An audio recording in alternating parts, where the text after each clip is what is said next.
या देशात कोणी जरी राज्य केलं तरी इकॉनॉमी 5वीच राहील, कारण जनसंख्या जितकी आहे.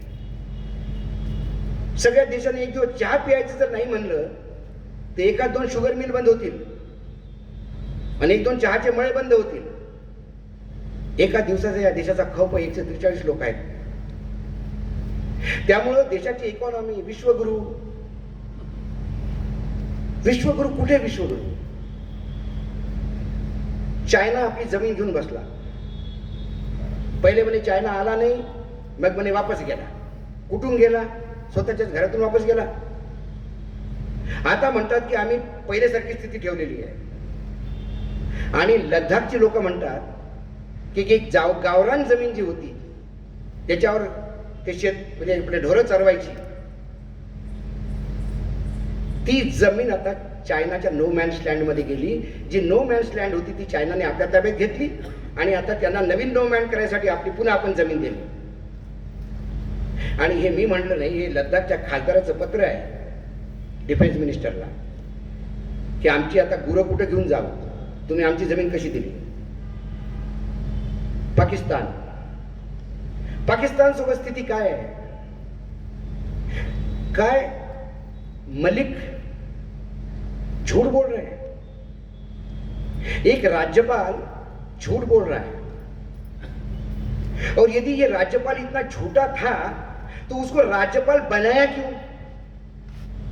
ऐसे झूठे और देशद्रोही आदमी को राज्यपाल क्यों बनाया? क्या मजबूरी थी आपकी? सत्यपाल मलिक ने सत्य ही बोला. पण ज्या वेळा पुलवामा झालं त्यावेळेला तो डाऊट आम्हालाही होता.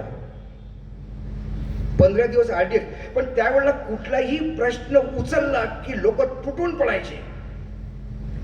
40 जवान शहीद हो गए और तुम सवाल जवानों की शहादत पे, अरे तो जवानों की शहादत पे सवाल नहीं उठाया, उनकी शहादत क्यों हुई ये सवाल है.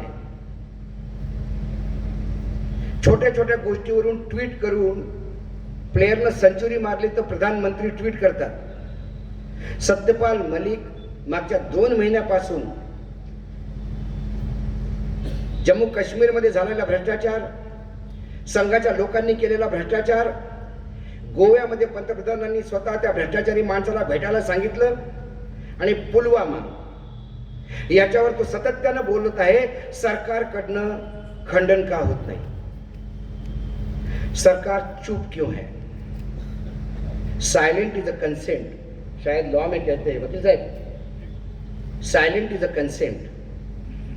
चुप्पी सहमति हो सकती है क्या? और यदि चुप्पी ये सहमति है तो फिर आप भ्रष्ट है. भ्रष्टाचार के साथ आप साथ देते हैं तो फिर आप किस मुंह से कहते हैं कि मैं भ्रष्टाचार मिटाने के लिए आया हूं? फिर कांग्रेस में और आप में फर्क क्या है? मैं कांग्रेस को दूध का धुला हुआ नहीं मानता. कांग्रेस ने भ्रष्टाचार किया, कांग्रेस बाहर गई, आप भ्रष्टाचार करने आए तो रास्ता आपका भी बाहर होना चाहिए. तो भ्रष्टाचार करने के बाद भी मैया मोरी मैं नहीं माखन खायो, ये गाने का अधिकार आपको किसने दिया? इस देश की जनता अशिक्षित हो सकती है, मूर्ख नहीं. यही कारण है कि इंदिरा गांधी जैसी महिला जिसने बांग्लादेश का युद्ध जीता, जिसके पास जवाहरलाल नेहरू और गांधी परिवार की पूरी पीछे लेगेसी थी, वो इंदिरा गांधी जब इमरजेंसी लाती है तो इस देश की उसी भूखी नंगी अशिक्षित जनता ने इंदिरा गांधी को भी रास्ता बाहर का दिखा दिया. इसलिए लोकतंत्र क्या है ये लोग जनता जानती है. तो लोग पूछते हैं कि वानखेड़े जी जब आप ये कहते हो तो फिर ये तो लगातार जीत रहे हैं, और यदि ये लगातार जीत रहे हैं तो इसका मतलब ये जो कह रहे हैं वो सही कह रहे हैं. मैंने बोला शुरू करो 2014 से. 2014 में तो जीते, लोगों ने विश्वास रखा. एक बार तो हर एक पे विश्वास रखते हैं. 2014 के बाद जीत कहां हुई?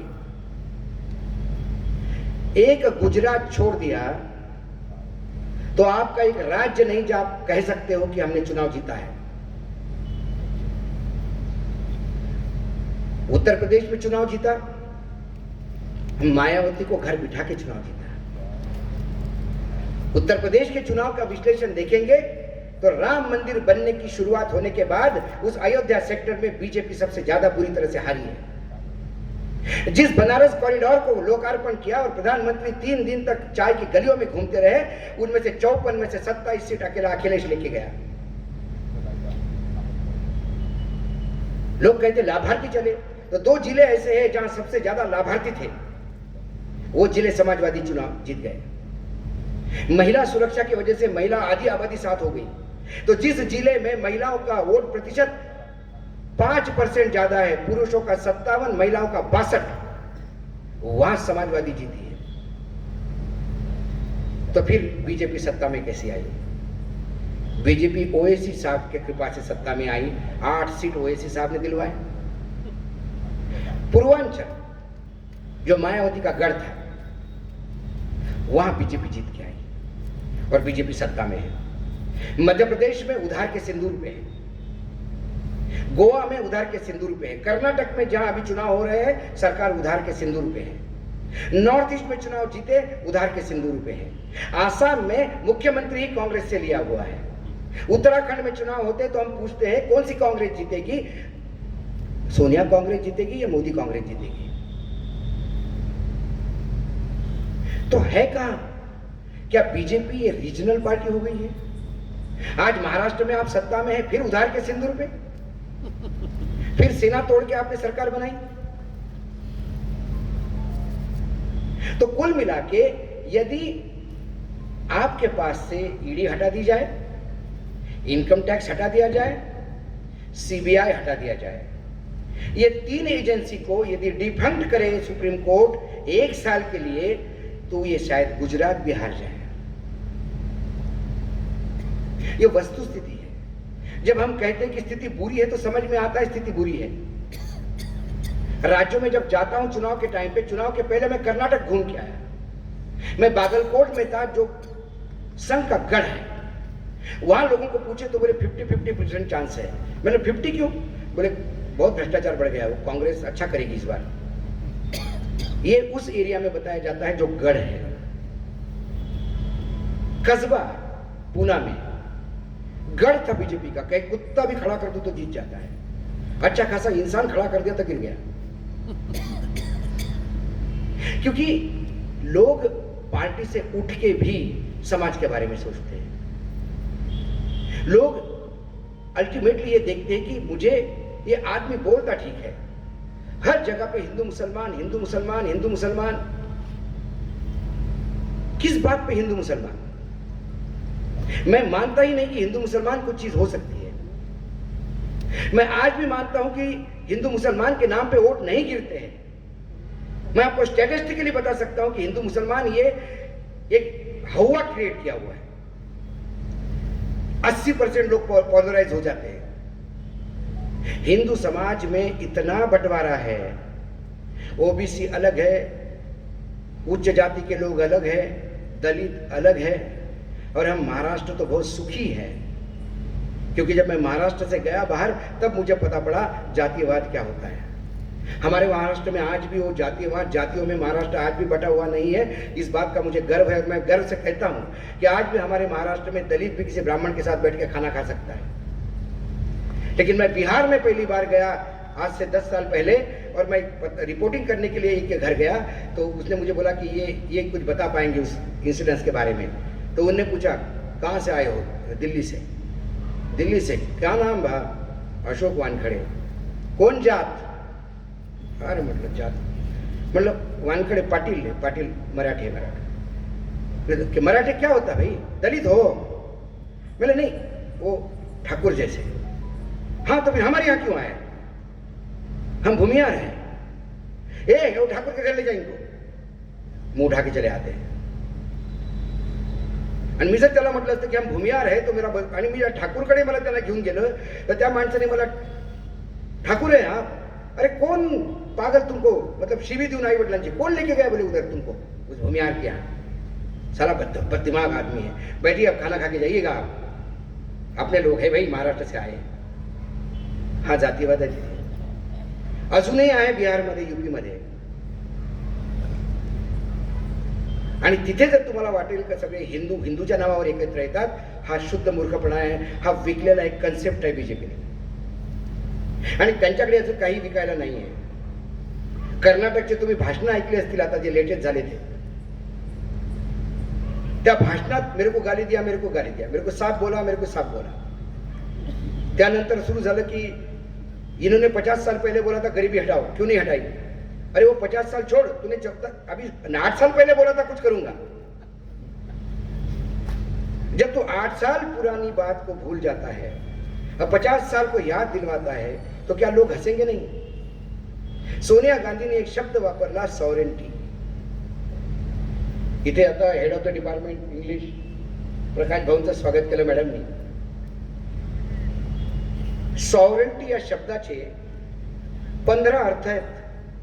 काहीच करायचं नाही, फक्त डिक्शनरी मध्ये पाहायचे. त्यात श्रेष्ठत्व हा एक शब्द आहे. सोनिया गांधीने जर सॉवरेंटी म्हटलं असेल तर ते श्रेष्ठत्व का नसेल? कि कर्नाटक को मैं श्रेष्ठ देखना चाहती हूं, ऐसा का नाही त्याचा अनुवाद होऊ शकतो? ये कर्नाटक को अलग देश बनाने जा रहा है. मला तुम्ही सांगा, ज्या पार्टीचा अध्यक्ष कर्नाटक मधनं येतो ते कर्नाटक अलग कुठेही, कर्नाटक कसं होतं? उद्या आपण म्हणायचं की विदर्भ अलग देश की मांग करेंगे, हम राज्य नाही. आपण कसं होऊ शकतं? काही कारण आता तुमच्याकडे इश्यूज नाही बोलायला.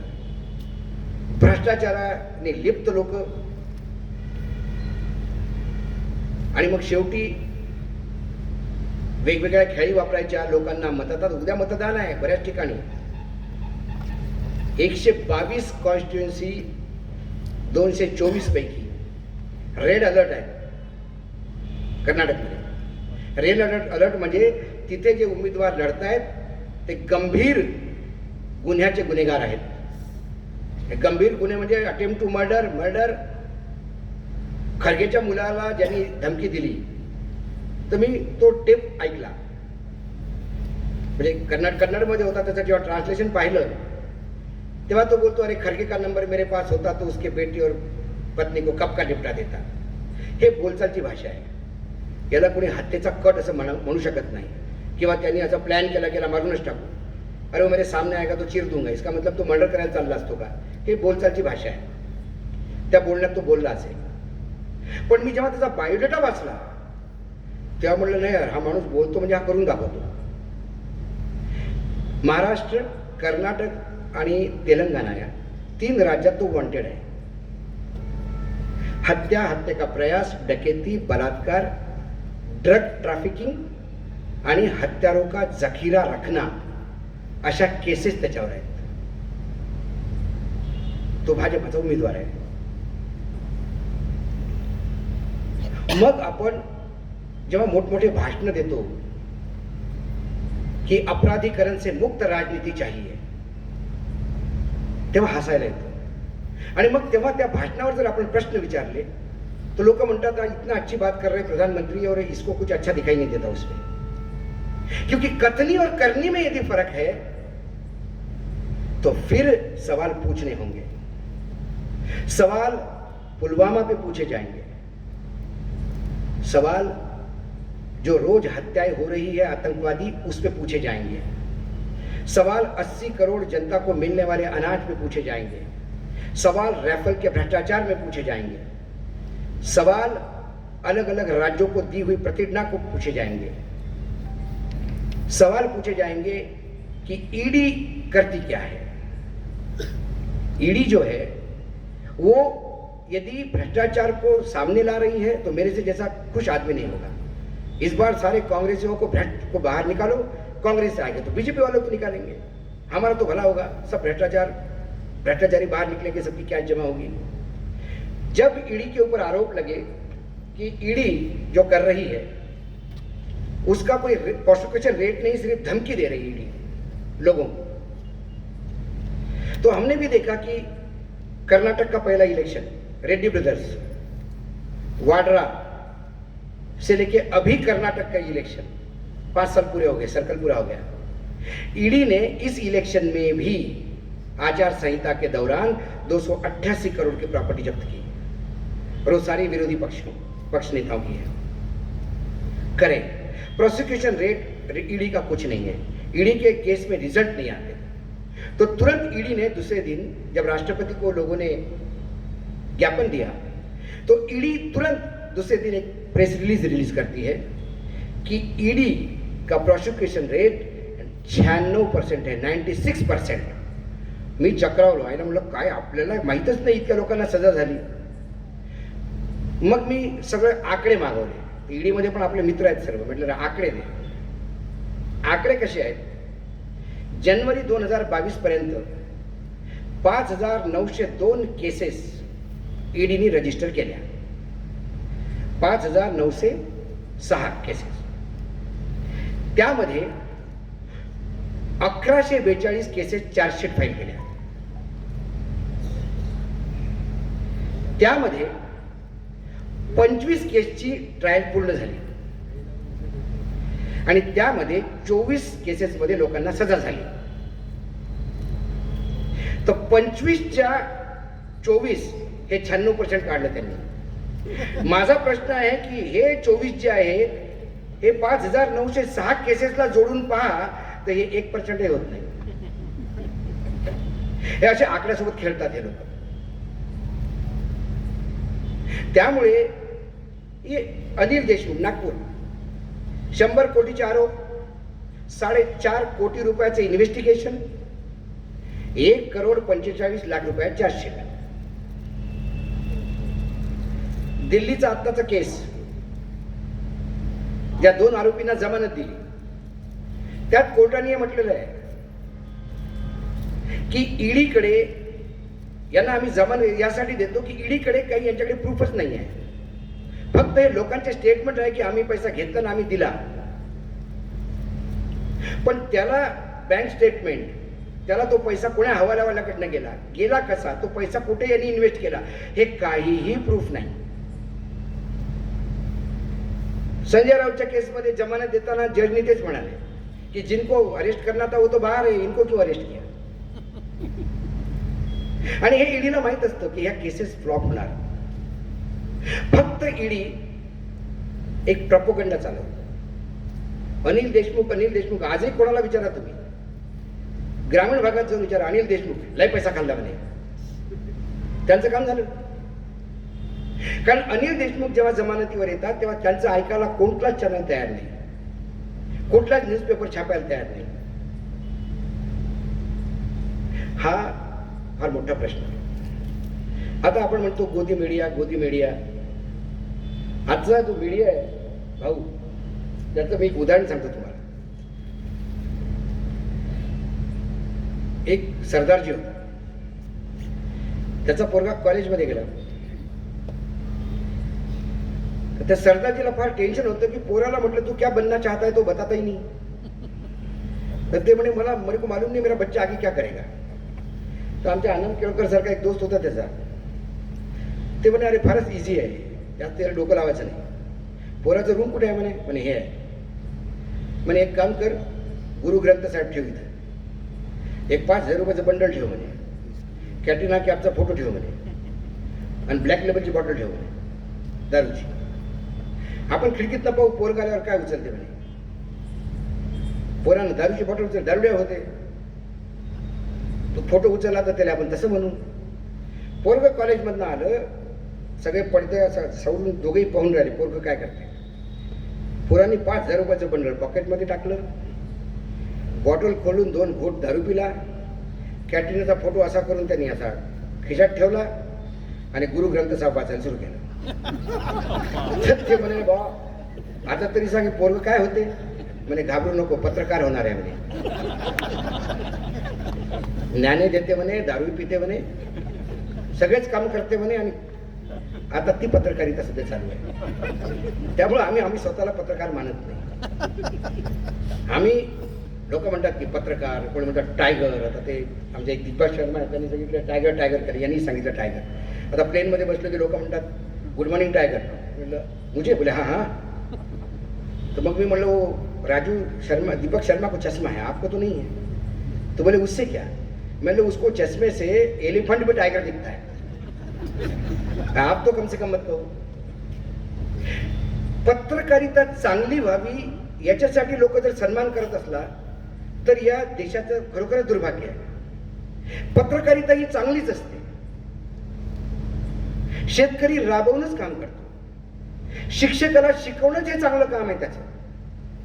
तो जर चांगलं शिकवत असेल, आपण शिक्षक आमचे फार मेहनतीनं काम करतात, सगळ्याच शिक्षकांनी मेहनतीनं काम करायला पाहिजे. तो करतो तर काय त्याचं प्रोफेशन आहे. कोणी आलं होतं तुमच्या घरी शिक्षक पण म्हणायला.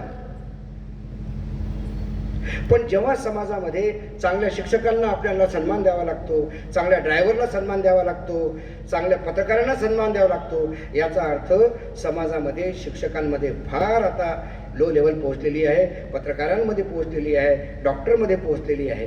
हे मानायला हवं. देशाची जर दिशा पाहिली तर आपण आर्थिक लेवलवर, मी तुम्हाला सांगितलं, बँकरप्ट झालेलो आहे. आपण आंतरराष्ट्रीय स्तरावर कुठेही विश्वगुरू नाही.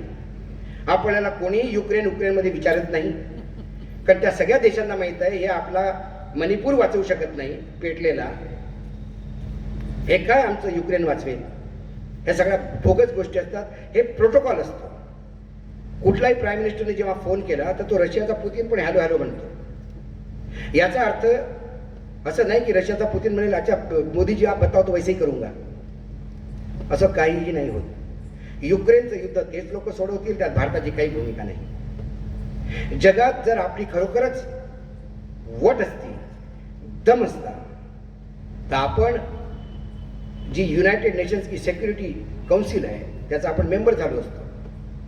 जेव्हा आपण मेंबर व्हायचा प्रयत्न करतो तेव्हा अमेरिकेपासून सगळे आपल्याला जोडे मारतात आणि आपण जोडे खाऊन वापस येतो, त्याच्या गोष्टी करत नाही.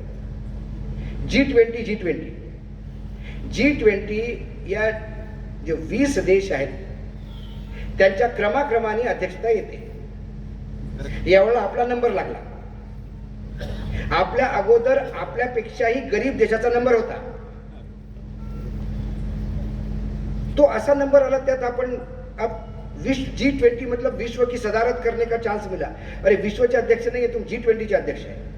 पण आपल्याला विकायचं तेच आहे. आपल्या देशात अब G20 के अध्यक्ष बन गए. जैसे वहाँ चुनाव हुआ, लोगों ने कहा मोदी जी ने भारत को नया रास्ता दिखाया, स्वर्णिम भारत बनाया, तो मोदी जी अब G20 को स्वर्णिम बनाएंगे. ऐसा कुछ नहीं है. G20 आपल्याला भेटलं, आपल्यावर कमीत कमी 1,500-2 हजार करोड रुपयाचा खर्च आहे आता. त्या G20च्या मीटिंग पूर्ण देशात होतात, सगळीकडे फोटो लावून आहे G20. याच्या अगोदर कॉमनवेल्थ मध्ये ही कन्सेप्ट नॉन अलाइन्ड नेशनची संकल्पना जवाहरलाल नेहरूंनी ठेवली. आणि जेव्हा नॉन अलाइन्ड नेशनचे संमेलन झाली, या देशातही कित्येक वेळा संमेलन झाली, लेकिन असा प्रचार प्रसार कधीही पाहिला नव्हता. प्रत्येकाला सांगण्यात आलं G20 पहा, G20चं कसं करायचं. मन की बात, अच्छा मन की बात म्हणजे काय, तुम्ही जोडे मारून ऐकायला लावणार का? या नागपूरमधली गोष्ट आहे साहेब. नागपूरमध्ये आता मुलांना सुट्ट्या लागल्यात. मूक बधिर बच्चों को घर से उठा के लेके आओ, साथ में 5 टीचर भी लाओ, हा आदेश काढला अधिकाऱ्यांनी. कॉपी आहे माझ्याजवळ. आदेश काढला. मध्य प्रदेशमध्ये आदेश आहे की प्रत्येक विधानसभा क्षेत्रात 100 टेंट लावा, तिथे 100 टीव्हीची व्यवस्था करा आणि प्रत्येक टेंटमध्ये 100 लोक बसण्याची व्यवस्था करा. आणि तो जो आमदार आहे बीजेपीचा किंवा हारलेला आमदार आहे बीजेपीचा, ही त्याची जबाबदारी आहे की तिथे लोक घेऊन यायची, बाकी हे सरकार करेल. मध्य प्रदेशमध्ये खरगोन म्हणून जो एरिया आहे, बडवानी खरगोन, जो मध्य प्रदेश आपला याला लागून आहे, दिल्लीला, धुळ्याच्या साईडला, महाराष्ट्राला लागून, साहेब पिण्याचं पाणी नाही आहे. शेकडो किलोमीटर मतलब किलोमीटर खाली एक तो डब्बा भरायला 1.5 तास लागतो. एवढी बारीक धार ती खाली झरण्यातनं काढलेली आहे. 20-20 फूट खाली जमिनीखाली उतरून बाया 2-2 तास थांबून आपला हंडा भरून वर नेतात. तिथं जर आपण 1,000-2,000 कोटी फक्त मन की बात ऐकायला लावले तर हा व्याभिचार नाही तर काय आहे? हा शुद्ध आर्थिक व्याभिचार आहे. आणि हा पैसा कोणाचाही नाही, हा आपल्या टॅक्स पेअरचा पैसा आहे. याच्या अगोदर मनमोहन सिंग बोलायचेच नाही, अहो काम करायचे. इथं फक्त बोलतात, कामच करत नाही. आणि मी तर नेहमी त्यांना म्हणतो, मी बीजेपीच्या मोठमोठ्या नेत्यांना म्हणतो, आंकड़े सरकार के, प्लेटफॉर्म तुम्हारा, बहस करने को मैं तैयार हूं. लेकिन बहस पे, आंकड़ों पे बात होगी। ये नहीं कहोगे कि वो 62 में नेहरू क्यों चुनाव वो हार गए थे चाइना से और इंदिरा गांधी ने इमरजेंसी लगाई थी। वो सब्जेक्ट इसमें नहीं आना चाहिए। त्यामुळे प्रत्येक नागरिकाचं हे कर्तव्य आहे, कारण ही दशा तर मी तुम्हाला सांगितली किती वाईट आहे। एज्युकेशनची आता नवीन एज्युकेशन पॉलिसी येते, त्यात काय होतं, दिवस लागणार देव जाणे। काही दिवसांनी शेषनागाच्या डोक्यावर पृथ्वी होती आणि सूर्य रथाच्या घोड्यावर येत होता, हेच आपल्याला आता मुलांना शिकवावं लागेल, कारण न्यूटन्स पासून सगळे जे सायंटिस्ट होते ते आता पाठ्यक्रमात वगळले जात आहेत। ह्या सगळ्या गोष्टी जेव्हा आपण पाहतो तेव्हा येणारं भविष्य फार आपल्याला संकटमय दिसतं। हमने तो हमारी जिंदगी जी ली, लेकिन आने वाली पीढ़ी गालियां देगी, अपने फोटो को जूते मारेगी। आज हम किसी महर्षि की स्वागत करने के लिए फूल बरसाते हैं, हमारे फोटो पे हमारे बच्चे जूते मारेंगे, क्योंकि वो कहेंगे कि जब तुमको आवाज उठानी थी तुम शांत रहे। और ये पाप है आपको, यदि हम पाप ये लेके जाएंगे तो। हमने तो जिंदगी जी ली, 2 टाइम की रोटी खाते हैं, विमान से आते हैं जाते हैं, क्या है, और 5-10 साल जी लेंगे, उसमें से 2-4 साल जेल में रहना तो वो भी हो जाएगा, जिस हिसाब से स्थितियां चल रही है। लेकिन आने वाली पीढ़ी को हम क्या देके जा रहे हैं? इस देश की दशा तो ये है। इस देश में औद्योगिकरण की हालत बहुत बुरी है, किसानों की हालत बुरी है। एक सेक्टर मुझे बताइए, कोई उठ के खड़ा होकर बताए कि साहब इसमें हमने प्रगति की है, मैं मान जाऊंगा। कुछ प्रगतियां निरंतर होती है। हमारे यहाँ स्पेस में जो प्रगति हो रही है वो जवाहरलाल नेहरू के समय से शुरू हुई।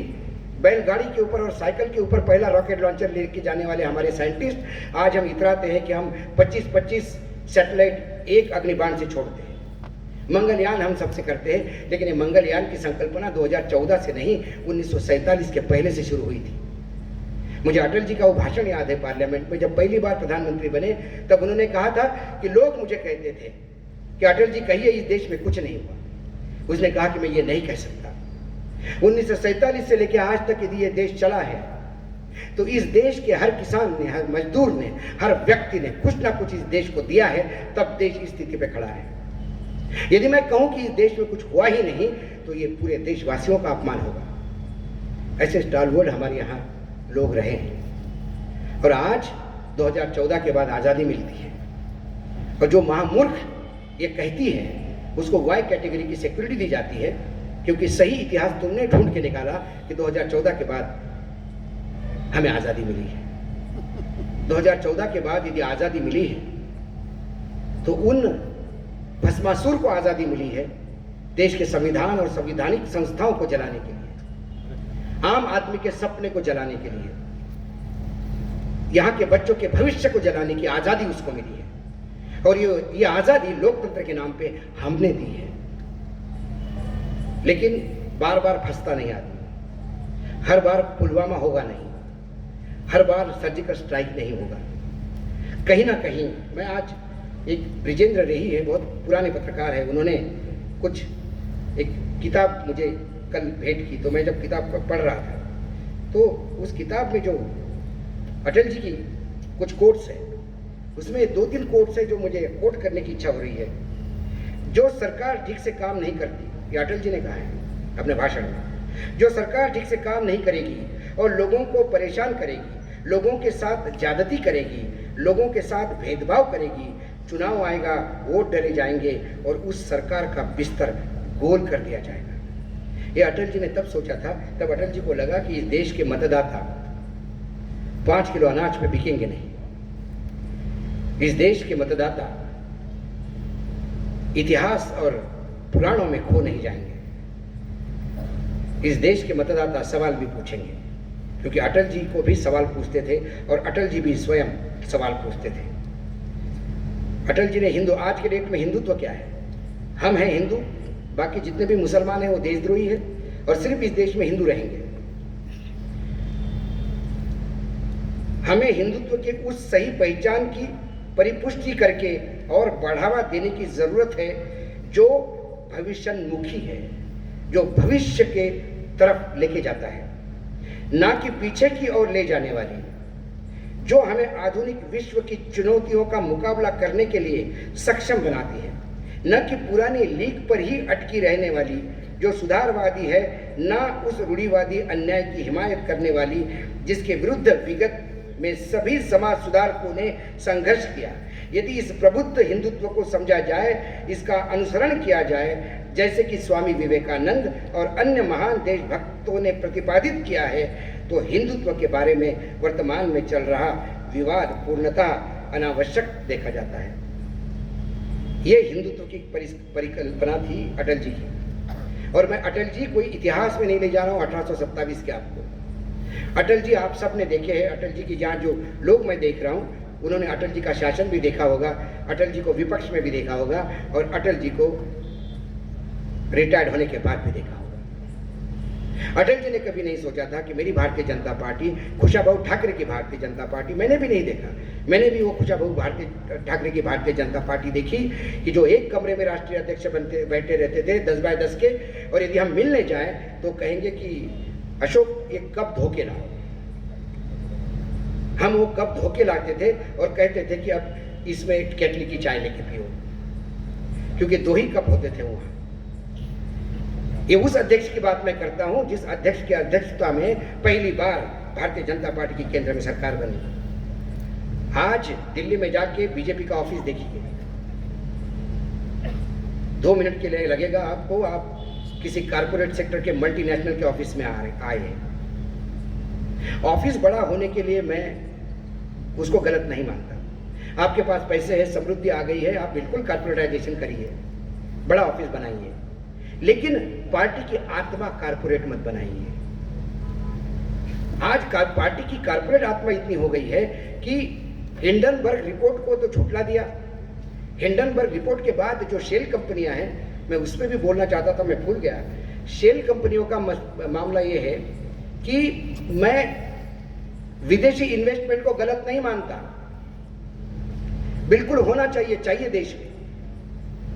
इसी अडानी को ऑस्ट्रेलिया का एक राज्य है क्वींसलैंड, वहां का प्रोविडेंट फंड है अरबों में, वो विभिन्न कंपनियों में इन्वेस्ट करते हैं। तो उन्होंने अडानी में भी इन्वेस्ट किया, लेकिन जितना इन्वेस्टमेंट का उनका टोटल है उसमें से 0.001% उन्होंने अडानी को दिया। ये इन्वेस्टमेंट है। उन्होंने जापान में इन्वेस्ट किया, उन्होंने अमेरिका में इन्वेस्ट किया, उन्होंने जर्मनी में इन्वेस्ट किया, उन्होंने अफ्रीका में इन्वेस्ट किया। लेकिन एक मॉरिशियस कंपनी है, मॉरिशियस की एलारा इंडिया अपॉर्चुनिटीज, उसने अडानी को 27,306 करोड़ रुपए दिए, इन्वेस्ट किए। उस कंपनी के टोटल अमाउंट में से 98.50 98% पैसा है। तो मतलब उस कंपनी ने सिर्फ 1.5% अपने पास रखा कंपनी चलाने के लिए, और 98.98% पैसा अडानी को दिया। इसको शेल कंपनी कहते हैं। वो कंपनी बनाई इसलिए जाती है कि वो हमको फाइनेंस करे। मुझे उसमें भी तकलीफ नहीं है। शेल कंपनी भी पैसा देती है तो आता तो पैसा मेरे देश में है ना। मुझे सवाल है कि एलारा इंडिया अपॉर्चुनिटीज के पास पैसा कहां से आया है। मॉरिशियस की सरकार, कानून ऐसा है कि वो पूछते नहीं पैसा कहां से लाया। क्या वो पैसा चीन का है, क्या वो पैसा पाकिस्तान का है, क्या वो पैसा ड्रग मनी है, क्या पैसा वो हथियारों के दलालों का है, क्या वो पैसा हवाले का है, अडानी का खुद का ही बाहर जाके वाइट होके आता है। सिर्फ ये सवाल पूछने पे साहब ऐसा टोटल जो इन्वेस्टमेंट है 10 कंपनियों का जिसके नाम मेरे पास है वो 80,527 करोड़ रुपए है जो अडानी के कंपनियों में लगे हैं। उसके बाप कौन है, ये सवाल पूछने पे राष्ट्रद्रोही हो जाता है। संघ का जो पांचजन्य नाम का जो मैगजीन आता है वो कहते हैं कि अडानी पे सवाल उठाने वाले देश के विकास पे सवाल उठा रहे हैं, मानो अडानी ही विकास का द्योतक हो गया है, अडानी इज इंडिया हो गया है। इंदिरा इज इंडिया तो हमने देखा था। प्रश्न वो ये है, ऐसे कैसा हो सकता है संयोग कि किसी कंपनी पे ईडी की नोटिस होती है, 2 महीने के अंदर वो कंपनी अडानी खरीद लेते हैं, ईडी का केस खत्म हो जाता है। मुंबई का एयरपोर्ट हो, अंबुजा सीमेंट हो, एसीसी सीमेंट हो, ऐसा क्यों होता है? अभी आज हम बात कर रहे थे तो पता पड़ा नागपुर का एयरपोर्ट भी अब प्राइवेट हाथों में गया है, वो भी अब एक्सपेंशन हो रहा है। तो मैंने बोला अडानी इंतजार कर रहा है, कोई प्राइवेट कंपनी इसको ठीक ठाक करे, फिर उसके ऊपर ईडी की रेड हो जाएगी और फिर अडानी को एयरपोर्ट चला जाएगा। ये दहशतवाद है, कारपोरेट दहशतवाद है, it's a corporate terrorism. Dhirubhai Ambani का जन्म कांग्रेस के नीतियों के साथ हुआ। धीरूभाई अंबानी को धीरूभाई अंबानी बनाने वाले प्रणब मुखर्जी थे। जब कॉमर्स मिनिस्टर थे तो एक ओपन जनरल लाइसेंस होता था। जब अंबानी को माल आना होता था, वो ओपन जनरल लाइसेंस रात में खुल जाते थे, वो रातों रात माल बुक करते थे। 2 दिन बाद बाकी लोग माल ढूंढने तक वो लिस्ट से फिर ओजीआर से गायब हो जाती थी वो आइटम। तो मोनोपोली हो गई थी अंबानी की, उन्होंने पैसा कमाया। ऐसी हर राज्य में हर सत्ता ने एक ना दो कुछ ना कुछ उद्योगपतियों की मदद की है, मैं उसको गलत नहीं मानता। लेकिन एजेंसियों का गन पॉइंट, एजेंसियों की बंदूक सर पे रख के किसी दूसरे उद्योगपति को इस उद्योगपति के सामने नाचने के लिए बोलना, ये आतंकवाद नहीं है तो क्या है? फिर क्या इस पे सवाल नहीं उठाने चाहिए? यदि इस पे सवाल उठाओ तो चैनल खरीद लेते हो, इस पे सवाल उठाओ तो आप आपके खिलाफ आंदोलन करते हो। सवाल ये है, इसलिए मैं कह रहा हूं कि वर्तमान में देश की दिशा भयावह है। मैं डरा नहीं रहा हूं, मैं आगाह कर रहा हूं, और एक आप में से एक है करके आगाह कर रहा हूं। आने वाले पीढ़ी के लिए क्या छोड़ के जा रहे हैं, इसलिए मैं आपको आगाह कर रहा हूं। आज मैं ये बात कोई पॉलिटिकल बात नहीं कर रहा, मुझे विश्वास है कि कोई नई सरकार आएगी, वो भी कोई दूध की धुली नहीं होगी। लेकिन फिर सांपनाथ से नागनाथ से सांपनाथ ठीक है, काटे तो कम से कम 4-5 घंटे का टाइम देता है इलाज को, ये काटा तो 3 मिनट में मारता है तो सब सांपनाथ और नागनाथ। मेरे 30 साल के पत्रकारिता में मैंने बहुत कम नेता, जो नेता की पीढ़ी थी, मैंने तो अभी फेसबुक साथ में भी कहा कि आप अच्छा हुआ रिटायर्ड हो गए, वो पीढ़ियां खत्म हो गई। आता दिल्लीत कोणा खासदाराकडे जायला इच्छा होती, कारण तिकडे सगळं डिलिंगच चालू असतं। प्रश्न टाकायचे पैसे, याचे पैसे, त्याचे पैसे, त्याचे पैसे, त्या मंत्र्याला जाऊन फोन कर, त्याचं मला हे करून दे, या रोडाचा कॉन्ट्रॅक्ट मिळतो का, सब कॉन्ट्रॅक्ट मिळतो का, हेच धंदे चालू आहे सगळीकडे। आणि हे रोज पाहतो आपण, आमदार असो खासदार असो सगळे पैसे कमावण्याच्या पाठीमागे लागलेत। त्यामुळे जर सगळ्यांनाच पैसा पाहिजे असेल आणि आपल्याला यांच्याकडनं मुक्ती पाहिजे असेल, तो इस देश की दशा तो भयावह है।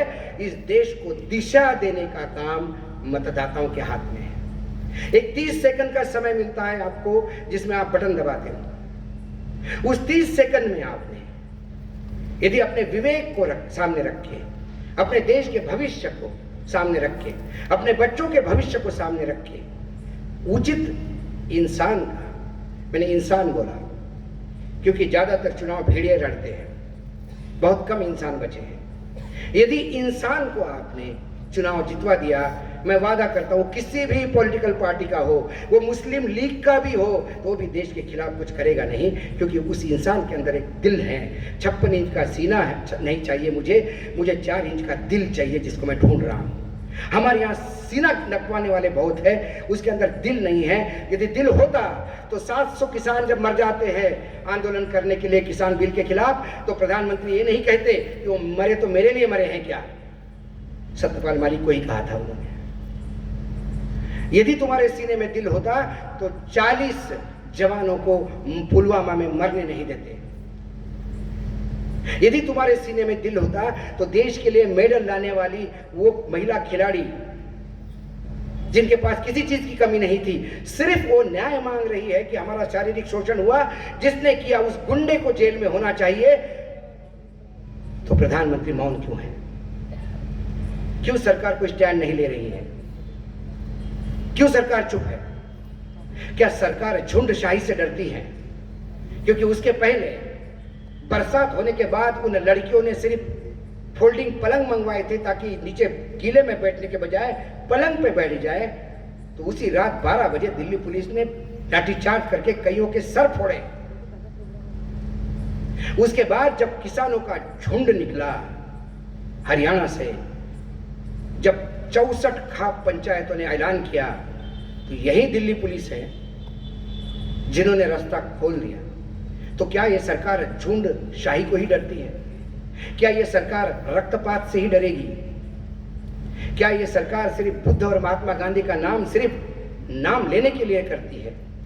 आज मुझे दिखाई देता है कि 2019 में जब प्रधानमंत्री चुनाव जीत के आए और उन्होंने पार्लियामेंट में जाने के बाद संविधान को नतमस्तक होके शीश झुकाया, तब मुझे लगा कि नहीं, आज मुझे उसके मायने पता पड़ गए। उन्होंने संविधान को नमस्ते करके कहा कि बहुत रह लिया बाहर, अब तू अंदर चला जा, अब देश मैं चलाऊंगा। ये बोलने के लिए मैं बाध्य हूं क्योंकि ये दिखाई देता है। सामने आंख के सामने मक्खी यदि गिरी हो खाने में तो निगली नहीं जाती। ये मजबूरी है मेरी प्रतिबद्धता, मेरी इस समाज के प्रति कुछ देने की जो अभिलाषा है, वो मुझे किसी भी हालत में चुप रहने के लिए मना करती है। और मैं आप सबसे यही अपेक्षा करता हूं। आपका खासदार, आपका आमदार भगवान नहीं है, आपने उनको भगवान बनाया है। सवाल पूछिएगा, जवाब मांगिएगा, हाथ पकड़ के सवाल पूछिएगा। साहब साहब करके सवाल नहीं, बहुत हो गया साहब साहब, घर में बैठे रहते और हम आत्महत्या करते हैं। सवाल पूछिएगा। और ये देश की दिशा यदि आपको तय करनी हो, इस दशा में से दिशा निकालनी हो, तो कोई इकोनॉमिस्ट इस देश को नहीं बचा सकता। कोई भगवान भी आए, साक्षात राम, वो भी हाथ जोड़ के निकल जाएंगे, बोलेंगे कलयुग में इतना बुरा हाल मैंने भी नहीं देखा कि जहां मेरा भी नाम बेचा जाता है। इस देश को सिर्फ आप लोग बचा सकते हैं। दशा तो बहुत बुरी है, इस देश को नई दिशा देने का काम आप लोग यहाँ कर रहे हैं। आज आपने मुझे बुलाया, मैं यहाँ आया।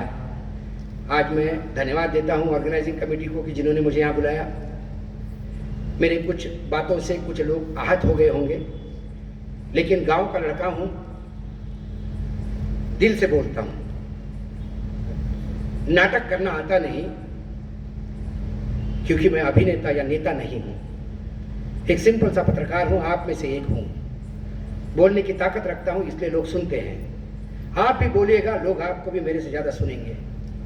ना मैंने बोलने की ट्रेनिंग ली, ना कुछ ली। जब सामने दिखता है और आग लगती है सीने में, तो जरूर हिमालय भी पिघल के आता है। वो ताकत यदि तुम में हो तो भाइयों ताकत करिएगा। चुनाव के समय व्यक्ति को देखिए, अच्छे व्यक्ति को चुनाव चुनिएगा। आप राजनीतिक दल मत देखिए, आप अपने जाति धर्म का आदमी मत देखिए।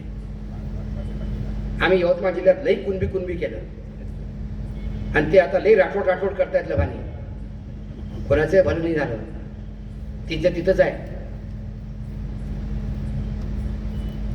त्यामुळे मी इथे आलो, तुम्ही माझं ऐकून घेतलं। काही लोकांना वाईट वाटलं असेल त्यांना मी क्षमा मागतो। माझं असं कोणाच्या बद्दल वाईट मत नाही आहे। आणि आज ज्या जयंतीनिमित्त मी इथं आलो, मला वाटतं की माझा सन्मान झालेला आहे। तुम्ही सगळ्यांनी मला ऐकलं, धन्यवाद। तुम्ही यूट्यूबवर ऐकता, असंच प्रेम ठेवा। आणि कुठे चुकलो तर अधिकाराने कान पकडण्याचा अधिकार पण तुम्हाला आहे। मी लोकांना म्हणतो, मी पण चुका करतो। मला एक वेळा जयदेव ठाकरेंनी फोन केला, ते म्हणाले की मला तुझ्याशी बोलायचं आहे, मी तुमचा फॅन आहे। आणि मग त्यांनी 3-4 कार्यक्रम सांगितले मला, तुझे मी रेग्युलर पाहतो, म्हणे तू माझा हिरो आहे। तो म्हटलं साहेब, कारण त्या दिवशी हे जेव्हा एकनाथ शिंदेच्या स्टेजवर बसले तेव्हा मी म्हटलं कि इसको किसने बिठाया, ये क्या है ठाकरे परिवार में, ये तो बड़ा साहब ने इसको घर से बाहर निकाल दिया था। तो ते म्हणे नहीं, तू जो बोलला ना घर से बाहर निकाल दिया था, वो ऐसा नहीं हुआ बोले अशोक, मैं खुद घर से बाहर निकला था। ये करेक्शन करना नहीं है, ये सिर्फ तुम्हारी इन्फॉर्मेशन के लिए बना। मग चांगल्या मूडमध्ये होता तर म्हटलं तुम्हाला वाटत नाही तुम्ही स्टेजवर नको जायला पाहिजे होतं? म्हणे हो, आता मला वाटतं की मी चुकी केली। म्हटलं जयदेव साहेब तुम्ही गेले का? तेव्हा त्यांनी सांगितलेला किस्सा सांगतो आणि मी बंद करतो। ते म्हणाले की मी ठाण्याला जायचो, कारण दिघे हा माझ्या वयाचा होता, आम्ही मित्र होतो, आनंद दिघेकडे सारखं जायचो। तिथे म्हणे हा पोऱ्या गाडीचा दरवाजा उघडणं, पाणी घेऊन येणं हे काम करायचं। म्हटलं कोण पोऱ्या? म्हणे एकनाथ। म्हटलं असं। तेव्हा तो पाया लागायचा माझ्या। मग कॉर्पोरेटर झाला म्हणे, मग पुन्हा पाया लागायचा, मग आमदार झाला, मंत्री झाला, तरी भेटलं तर पाया लागायचा। आता यावेळेला म्हणे मला फोन आला, म्हणजे मेसेज आला की ते मुख्यमंत्री येत आहेत। म्हणे माझं 2 बेडरूमचं घर। म्हटलं ये बाबा।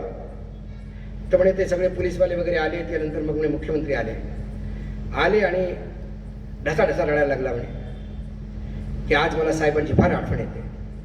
माझ्या वडिलांचं नाव काढल्यावर मी रडायला लागलो म्हणे, आम्ही दोघे मनसोक्त रडलो म्हणे। आणि मग त्यांनी म्हटलं म्हणे की साहेब, मी स्टेजवर साहेबांची खाली खुर्ची ठेवतोय, शेजारी जर तुम्ही बसला तर मला वाटेल साक्षात साहेब आहे. म्हणून मी गेलो म्हणे अशोक, मला काहीही दुसरं माहीत नव्हतं. आता कळलं म्हणे की कसा माझा उपयोग करून गेला. म्हणून म्हटलं की हे नेतासारखे अभिनेता असतात. आणि एक अभिनय तुम्ही आता पवार साहेबांच्या वेळेला पण पाहिला असाल, कसे लोक गैरून रडत होते. तर असे बरेचसे किस्से आहेत आयुष्यात सांगण्यासाठी. म्हणून मी तुम्हाला सांगतो की चूक जर झाली तर कान पकडण्याचा अधिकार तुमचा. आणि मी नेहमी म्हणतो मनुष्य आहे, चुका करणार, चुका माझ्याकडनं पण होऊ शकतात. तेव्हा जर तुम्ही माझा कान पकडला तर मला आनंद होईल. पण एवढं लक्षात ठेवा, दशा तुम्हाला सांगितली, दिशा तुम्हाला ठरवायची आहे. या देशाची जर दिशा जर पुढे मागे पुढे जर ठीक राहिली तर याचं सगळ्यांचं क्रेडिट कुठल्याही राजकीय दलाला किंवा कुठल्याही पत्रकाराला न जाता सामान्य माणसाला, जो फक्त 5 वर्षातून एक वेळा बटन दाबायला जातो, त्यालाच गेलं पाहिजे. आणि ते सगळे आपण आहोत. त्यामुळे तुम्हाला पुन्हा एक वेळा कळकळाची विनंती, निवडणुकीच्या वेळेला माणूस नीट पाहून मतदान द्या. बस एवढीच शेवटची तुम्हाला एक विनंती. तुम्ही मला ऐकलं, धन्यवाद. जय हिंद, जय महाराष्ट्र.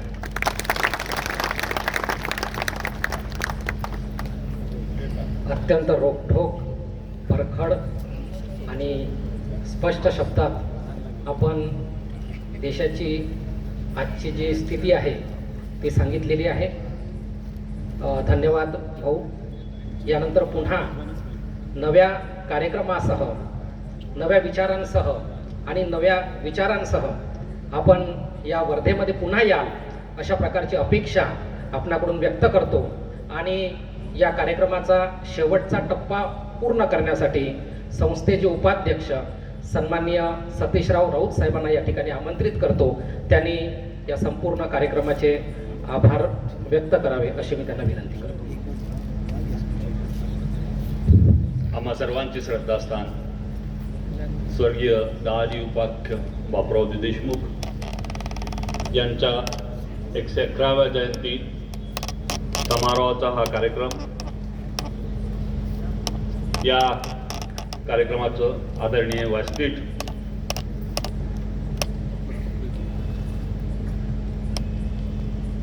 या कार्यक्रमाचं अध्यक्षपद भूषवणारे आमचे मार्गदर्शक आदरणीय सुरेश भाऊ, त्यांनी या संपूर्ण कार्यक्रमाचे आयोजन केलं, या कार्यक्रमाचं अध्यक्षपद भूषवलं.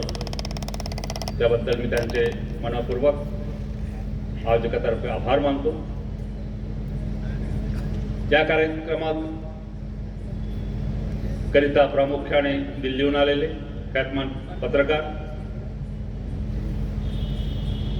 अशोकजी वानखेडे, ज्यांनी भारताची वर्तमान स्थिती, दिशा व दशा या विषयाला घेऊन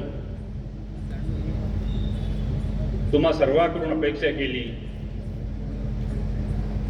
की भारताला एक दिशा दाखवण्याचं कार्य तुमच्या हातून घडावं. ते ख्यातमान पत्रकार ज्यांनी आज 7वं पुष्प इथे गुंफलं, ते अशोकजी वानखेडे. ते इथे आले, त्यांनी आपले परखड विचार तुम्हा सर्वांसमोर मांडले. मी संस्थेतर्फे व या आयोजन समितीतर्फे त्यांचे मनपूर्वक आभार मानतो. तसेच या कार्यक्रमाला प्रामुख्याने उपस्थित असलेले ॲडव्होकेट खेळकरजी, त्यांनी आपल्या सुंदर शैलीमध्ये अशोकजींचा परिचय करून दिला. त्यांचे सुद्धा मी इथे आभार मानतो. प्रामुख्याने तुम्हा सर्वांचे विदर्भवाशांचे परिचित असे प्रकाश भाऊ पोहरे, तेही या कार्यक्रमाला आपली उपस्थिती त्यांनी दर्शवली. त्यांचे सुद्धा मी संस्थेतर्फे व आयोजकातर्फे आभार मानतो. व्यासपीठावर उपस्थित आमच्या संस्थेचे अध्यक्ष समीर बाबू देशमुख, प्रामुख्याने हा सर्व कार्यक्रम आयोजन करण्याचा भार ज्यांच्या खांद्यावर आहे ते आमचे माजी प्राचार्य विलासरावजी देशमुख, या महाविद्यालयाचे प्रभारी प्राचार्य डॉक्टर बेले सर, प्रामुख्याने जे उपस्थित सर्व पत्रकार बंधू आणि तुम्ही सर्व ज्यांनी दाजींवर प्रेम केलं, त्यांच्या विचारांवर, त्यांच्या कार्यावर प्रेम केलं, त्या सर्वांचे मी आयोजकातर्फे व माझ्या संस्थेतर्फे मनपूर्वक आभार मानतो. ज्यांनी त्या कार्यक्रमाच्या आयोजनाकरता हातभार लावला त्या सर्वांचे आभार मानतो. सर्व पत्रकार बंधू जे इथे उपस्थित आहेत त्यांचे सुद्धा मनपूर्वक आभार मानतो. त्या महाविद्यालयाचा सर्व स्टॉफ ज्यांनी या कार्यक्रमाच्या आयोजनामध्ये भरपूर मदत केली त्यांचे सुद्धा आभार मानतो. कळत न कळत ज्यांचे कोणाचे नाव सुटलेलं असेल त्या सर्वांचे मी आभार मानत पुनश्च तुम्हा सर्वांचे आभार मानून हेच तुम्हा सर्वांकडून सातत्यानं आम्हाला सहयोग मिळत राहावा ही अपेक्षा करत मी आपला या आभार प्रदर्शनाच्या कार्यक्रमाला विराम देतो. धन्यवाद.